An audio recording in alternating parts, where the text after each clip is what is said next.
হায়দ্রাবাদে কাজে গিয়ে মর্মান্তিক দুর্ঘটনায় প্রাণ গেল মুর্শিদাবাদের সাগরদিঘির পরিযায়ী শ্রমিকের। মৃত্যু সংবাদ বাড়িতে আসতেই কান্নায় ভেঙে পড়লেন পরিবারের সদস্যরা।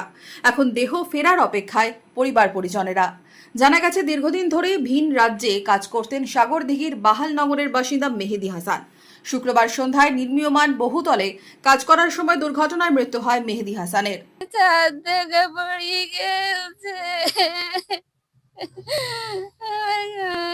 কে কে দি খাওয়াবে? আমার একটাই কার্টুন গো। কবে হয়েছিল ঘটনাটা?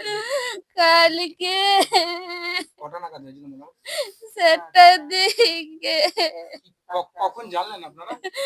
আমি 10 মিনিট পর গো, সঙ্গে সঙ্গে। সন্ধ্যাবেলায় তার পরিবারের মানে তার ওয়াইফের সঙ্গে কথা বলছিলেন। কথা বলার পর তিনি ফোনটা রাখেন, সেই কারণবশত সেই তখনই আপনার দুর্ঘটনাটা ঘটে। এখন শুনতে পারি যে হয়তো কোন ধ্যানে ছিল, অন্য মনস্কভাবে ছিল, তখন তিনি ওই ছাদ থেকে হয়তো পড়ে গেছে, লিফট যেখান থেকে লিফট তৈরি হচ্ছিল যেখানে। এই ঘটনাটা আমরা এই সূত্রে জানতে পারি। কোথায় কাজে গেছিলেন? এটা তিনি হায়দ্রাবাদে গেছিলেন। পরিবারের একমাত্র রোজগেরে ছিল মেহেদি হাসান। পরিযায়ীর মৃত্যুতে শোকস্তব্ধ বাহালনগর এলাকা। মনমোহিনী হেলথ কেয়ার, স্বাস্থ্য সেবায় অটুট শ্রেষ্ঠত্বের শিরোপা। জেলায় প্রথম robotic knee replacement, cardiology with cath lab, neurosurgery, specialized trauma unit থেকে স্পাইন ট্রেন, একগুচ্ছ পরিষেবায় নিয়োজিত।